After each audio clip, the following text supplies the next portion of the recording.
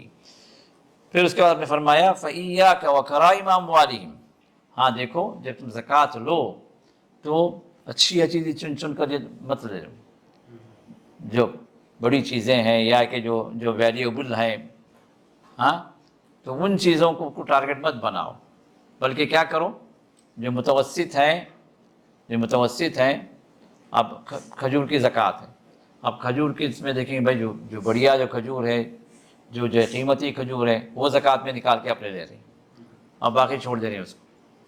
یہ نہیں ہے، یہ نہیں ہے، اس طرح نہیں کرنا چاہیے، بلکہ متوسط جو چیز ہے اس کو مکس اپ کرو اور ان سب کو ملا کر تم زکوٰۃ کو نکالو۔ تو آپ نے فرمایا کہ مال کے جو نفیس قسم کی جو چیزیں ہیں تم اس سے بچو، واتقی دعوت المظلوم، اور مظلوم کی بد دعا سے اپنے آپ کو بچاؤ، کیونکہ تم زبردستی جو اس کی جو ہے نفیس چیزیں، اس کی جو ویلیوبل چیزیں تم زکوٰۃ میں وصول کر لیے تو اب دل سے کیا نکلتا ہے؟ ایک آہ نکلتی ہے۔ مظلوم کی بد دعا سے اپنے آپ کو بچاؤ، فَإِنَّهُ لَيْسَ بَيْنَهَا وَبَيْنَ اللَّهِ حِجَابٌ، اس لیے کہ اس کے یعنی مظلوم کی بد دعا اور اللہ کے درمیان میں کوئی رکاوٹ نہیں۔ اور ایک دوسری روایت میں فرمایا فَلْيَكُنْ أَوَّلَ مَا تَدْعُوهُمْ إِلَىٰ أَن يُوَحِّدُوا اللَّهَ تَعَالَىٰ، کہ تمہاری پہلی دعوت کیا ہونی چاہیے؟ توحید کی دعوت ہو، اللہ کی وحدانیت کی دعوت ہو۔ فَإِذَا عَرَفُوا ذَلِكَ، پھر جب جو ہے اس کو وہ جان لگے، پہچان گئے، ایمان لا لیے، فَأَخْبِرْهُمْ أَنَّ اللَّهَ فَرَضَ عَلَيْهِمْ خَمْسَ صَلَوَاتٍ فِي يَوْمِهِمْ وَلَيْلَتِهِمْ، تو اس بات کو پھر انہیں بتاؤ کہ اللہ تعالیٰ نے دن و رات میں 5 نمازیں ان پر فرض کی ہیں۔ فَإِذَا صَلُّوا، تو پھر جب وہ نماز پڑھنے لگی تو فَأَخْبِرْهُمْ أَنَّ اللَّهَ افْتَرَضَ عَلَيْهِمْ زَكَاةً فِي أَمْوَالِهِمْ، کہ اللہ تعالیٰ نے ان پر زکوٰۃ کو بھی فرض کیا ہے، تُؤْخَذُ مِنْ أَغْنِيَائِهِمْ فَتُرَدُّ عَلَىٰ فَقِيرِهِمْ، تُؤْخَذُ مِنْ غَنِيِّهِمْ فَتُرَدُّ عَلَىٰ فَقِيرِهِمْ، کہ وہ زکوٰۃ مالداروں سے لی جائے گی اس قوم کے اور اسی قوم کے فقیروں پر اس کو لوٹایا جائے گا۔ فَإِذَا أَقَرُّوا بِذَلِكَ فَخُذْ مِنْهُمْ، جب زکوٰۃ کا جو ہے وہ لوگ اقرار کر لیں تو زکوٰۃ تم ان سے وصول کرو۔ وَتَوَقَّ كَرَائِمَ أَمْوَالِ النَّاسِ، لیکن لوگوں کی جو نفیس چیزیں ہیں اس سے بچو، وہ زکوٰۃ میں اس کو چن چن کر نہ لو، کیونکہ رسول اللہ صلی اللہ علیہ وسلم کیا کرتے تھے، ہر سال جو ہے زکوٰۃ کی وصولی کے لیے لوگوں کو بھیجتے تھے، قاصدین کو بھیجتے تھے، اور وہ لوگ جو ہے جاتے تھے، اور اب مثال کے طور پر جو ہے میرا ایک باغ ہے، اب اس میں زکوٰۃ، تو کیا کرتے تھے، اب وہ جو بندہ کیا زکوٰۃ کی وصولی والا کیا آتا تھا اور پورے درختوں کا جائزہ لیتا، کتنا پھل اس کے اندر جمع ہوا ہے اس کو جمع کرتا، پھر اس سے جو ہے اس زکوٰۃ کتنی بنتی ہے وہ بتاتا کہ بھئی زکوٰۃ اتنی بنتی ہے، تمہیں زکوٰۃ نکالو اس میں سے، اتنا تمہیں زکوٰۃ میں ادا کرنا۔ تو رسول اللہ کے قاصدین کو رسول اللہ صلی اللہ علیہ وسلم خاص طور پر اس بات کی آپ جو تعلیم دیتے تھے کہ تم جب لوگوں سے زکوٰۃ وصول کرو، ان کے مال کو جمع کر کے، تو اس میں سے جو بہترین چیزیں وہ الگ نہ نکال لو، بلکہ جو متوسط جو چیز ہوتی ہے اس کو وہ جو ہے تم ان سے وصول کرو۔ تو اللہ کی راہ میں یہ بات تو مطلوب ہے کہ آپ بہترین چیز دیں، تو یہ کیا ہے، آپ کی اشتہا پر، آپ کی نیت پر، آپ خود ہی آگے بڑھ کر بھائی یہ نفیس چیز میرے پاس سب سے قیمت، یہ دے لو اللہ کے راہ میں، یہ آپ کا اپنا عمل ہے۔ لیکن سامنے زکوٰۃ کی وصولی والا جو اس کو اللہ کے رسول کیا فرمایا، تم اپنے طور سے اس طرح کا کام نہ کرو، سمجھ رہے ہیں بات؟ کیوں؟ اس لیے کہ اپنے طور سے زبردستی کچھ وصول کرنے میں کیا ہوگا، ہو سکتا ہے اس بندے کی آہ نکلے اور مظلوم کی بد دعا سے تمہیں بچنا ہے۔ اب یہاں پر ایک بات یہ بھی ہے کہ مظلوم اگر جو ہے مظلوم نہیں ہے، وہ زبردستی سے بد دعا کر رہا، تو اب یہ کیا قبول ہوگی؟ ہاں، یہ قبول نہیں ہوگی۔ اب مثال کے طور پر زکوٰۃ کے لیے بندہ گیا حکومت کی جانب سے، اب وہ کہا کہ بھائی آپ زبردستی مجھ سے زکوٰۃ وصول کر رہے ہیں، میں دینا نہیں چاہتا زکوٰۃ میں، اللہ آپ کو برباد کرے۔ اب یہ جو بد دعا جو دے رہا ہے یہ حق ہے نا حق ہے؟ نا حق ہے، کیونکہ جو ہے زکوٰۃ اس پر فرض ہے۔ اب زکوٰۃ کی وصولی کا اختیار کس کو ہے؟ حکومت کو ہے۔ اب یہ حکومت کا کارندہ پہنچ رہا ہے، آپ سے زکوٰۃ وصول کر رہا ہے، تو آپ اس کو بد دعا دے رہے ہیں، یہ بد دعا لگے گی؟ نہیں لگے گی، کیونکہ وہ حق پر نہیں ہے۔ اس طرح کئی جگہوں پر یہ بات آتی ہے کہ اب جو بندہ حق پر نہیں ہے، ناحق جو بددعائیں دیتا ہے، تو کیا یہ بددعائیں لگیں گی؟ کئی لوگوں نے مجھ سے سوال کیا کہ وہ اپنے والدین کو جتنا کچھ ان کی حاجت ہے اس سے زیادہ دیتے ہیں، لیکن پھر بھی جو ہے ماں کیا کرتی ہے، کسی ایک بیٹے کو پیسہ یہاں سے لیتی ہے، کسی ایک بیٹے کو دے دیتی ہے، جو چھوٹا بیٹا ہے یا اس کو چہیتا بیٹا ہے، اور بار بار جو ہے کئی جگہوں پر کئی لوگ مجھے آ کے بیان کیے اس مسئلے کو کہ ماں باپ جو ہے یا خاص طور پر ماں جو ہے بڑے بچوں سے، بڑے بیٹوں سے وصول کرتے رہتے ہیں، اور ان کی حاجت جو ہے اس سے کہیں زیادہ وصول کرتے ہیں، بلکہ اپنے آپ کو بچا کر کیا کرتے ہیں، وہ اپنے کسی چھوٹے بچے کو یا بیٹی کو دیتے رہتے ہیں، اور مزید مانگنے پر اگر یہ بیٹا نہ دے تو بددعائیں دیتے ہیں۔ ابھی بددعائیں لگیں گی یا نہیں لگیں گی؟ کیونکہ بددعائیں حق پر نہیں ہیں، وہ انصاف پر نہیں ہے، تو ناحق جو بددعائیں ہیں وہ بددعائیں کارگر نہیں ہیں۔ ہاں اگر آپ ظالم ہیں اور کوئی مظلوم آپ کو بددعا دے رہا ہے تو پھر وہ بددعا ایسی ہے جو وہ اس کے اور اللہ کے درمیان میں کوئی رکاوٹ نہیں رکھتی، تو رسول اللہ صلی اللہ علیہ وسلم نے مظلوم کی بددعا سے اپنے آپ کو بچانے کا حکم دیا۔ تو یہاں ہم رکتے ہیں، اس کے بعد ہم جو ہے شروع کریں گے 347 347 انشاءاللہ، پھر یہاں سے ہم آگے بڑھیں گے۔